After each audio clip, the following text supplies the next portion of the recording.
പാരീസിലെ മെയിനായിട്ടുള്ള IT കമ്പനീസുകളും അല്ലാതെയുള്ള വലിയ വലിയ MNCകളൊക്കെ ഉള്ളൊരു സ്ഥലമാണ് കേട്ടോ ലാ ഡിഫൻസ്. അതിൻ്റെ ഉള്ളിലൊരു പ്ലേസാണിത്.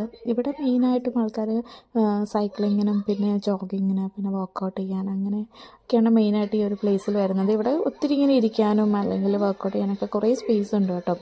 കൂടുതലും ഈ സൈക്ലിങ്ങിന് വരുന്ന കോളേജ് പിള്ളേരൊക്കെ ഇവിടെ നിറയെ കാണാൻ പറ്റും. ഈ ഒരു ടൈമിൽ വരികയാണെങ്കിൽ ഡാൻസും അങ്ങനെയുള്ള കുറേ ആക്ടിവിറ്റീസുകളൊക്കെ നടക്കുന്ന ഒരു സ്ഥലമാണ് കേട്ടോ. നല്ല നല്ല ആൻഡ് ക്വയറ്റ് ആയിട്ടുള്ള ഒരു അടിപൊളി സ്ഥലമാണ്. നമുക്ക് കുറേ നേരം വന്നിങ്ങനെ വെറുതെ ഇരിക്കാൻ പറ്റും.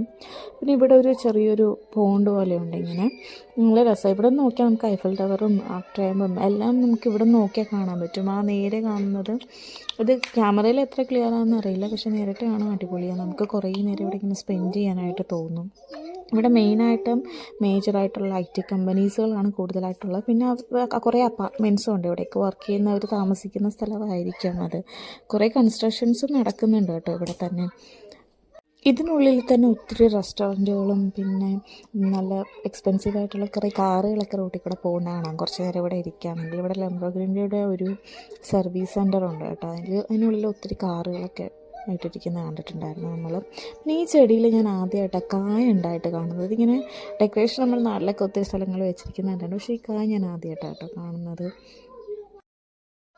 കുറച്ചധികം നേരം നമ്മൾ ഇവിടെ സ്പെൻഡ് ചെയ്തു. അത് കഴിഞ്ഞ് നേരെ ട്രെയിൻ കയറാനായിട്ട് റെയിൽവേ സ്റ്റേഷനിലോട്ട് വന്നു. ട്രെയിനിന് വേണ്ടിയിട്ട് വെയിറ്റ് ചെയ്യായിരുന്നു.